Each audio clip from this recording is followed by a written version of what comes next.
श्रीराम. साधक हो, सध्या आपण सद्गुरू श्री ब्रह्मचैतन्य गोंदवलेकर महाराज यांचे शिष्य परमपूज्य श्री बापूसाहेब मराठे लिखित श्री महाराजांनी बाबांना असे घडविले या आठवणी स्वरूपातील पुस्तकाचा आस्वाद घेत आहोत. तसेच रविवारी श्री महाराजांच्या काही भक्तांचे अनुभव ऐकणार आहोत. परमपूज्य श्री बापूसाहेब मराठे सांगतात, केशवरावांना रेडिओचं बोलावणं आलं. असे जे मोठे विद्वान असतात त्यांची भाषणं रेडिओवर करतात. रेडिओला त्याशिवाय प्रोग्राम्स मिळत नाहीत. या दृष्टीने रेडिओवाले कॉलेजमध्ये गेले आणि त्यांनी फिलॉसॉफीतले उत्तमातले उत्तम प्रोफेसर कोण आहेत अशी चौकशी केली. मग केशवरावांचं नाव सांगण्यात आलं. मग रेडिओवाले त्यांच्याकडे गेले आणि सांगितलं की तुमचं भाषण आम्हाला रेडिओवर पाहिजे. त्यांनी महाराजांना विचारलं. लगेच हो नाही म्हणाले. नाहीतर मला बोलवायचीच खोटी, कधी येऊ रेकॉर्डिंगला? असं नाही म्हणाले मी विचारून सांगेन तुम्हाला. महाराज म्हणाले, जावं. रेडिओ बोलण्यासाठी विषय देत असतो. आणि त्यांना विषय काय दिला? तर चिद्विलासवाद आणि अजातवाद म्हणजे काय? आम्हाला तुमची या विषयावर काय मतं आहेत ते पाहिजे. याच्यावर तुम्ही 4 शब्द सांगा. 20 मिनिटे वेळ. चिद्विलास म्हणजे ब्रह्मसत्यम जगत मिथ्या. हे सगळे वाद आहेत बरं का. हे लचांड आहे. आपण त्या भानगडीत पडू नये. आणि अजातवाद म्हणजे जे कधी झालेची नाही त्याची वार्ता पुसशी काही. हा दुसरा वाद आहे. झालं.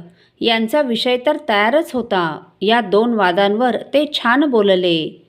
20 मिनिटं आणि रेकॉर्डिंग झालं.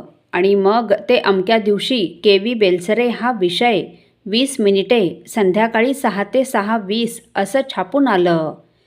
अमक्या दिवशी 6 ते 6:20 के.व्ही. बेलसरे अजातवाद आणि चिद्विलासवाद याच्यावर बोलतील. यांच्या मनात महाराजांनी ते ऐकावं असं होतं.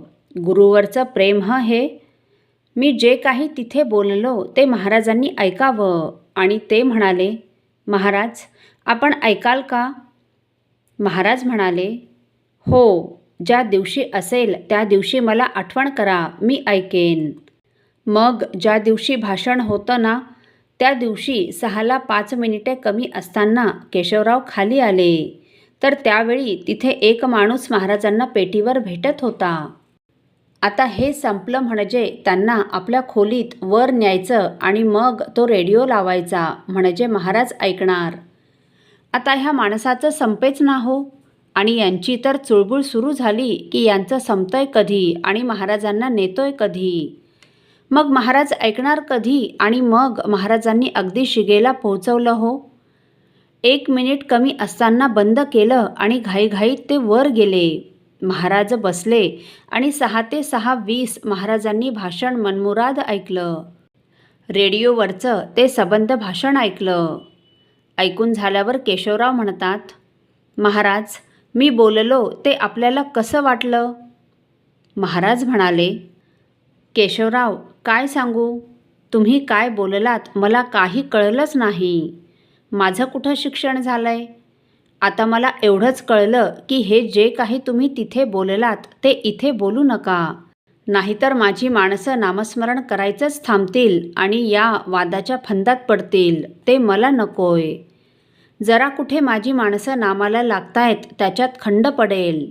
तेव्हा तसं इथे काही करू नका. केशवराव तुम्हाला असं वाटत होतं की मी इथे ऐकलं तरच मला ऐकायला येणार होतं. मला आधीच कळलेलं होतं तुम्ही काय बोलला होतात ते. पण तुमच्या समाधानासाठी मी थांबलो आणि ऐकलं. महाराजांनी काय दाखवलं? अरे तुम्ही जिथे कडकट्ट केलंत तेव्हाच मला माहिती आहे सगळं. तेव्हा तुम्हाला समाधान मिळावं म्हणून मी हे ऐकलं. असं आहे. अशी ती गंमत. असो. साधक हो, परमपूज्य बाबांना आई अत्यवस्थ आहे अशी तार आली. त्यांनी ते श्री महाराजांना सांगितलं.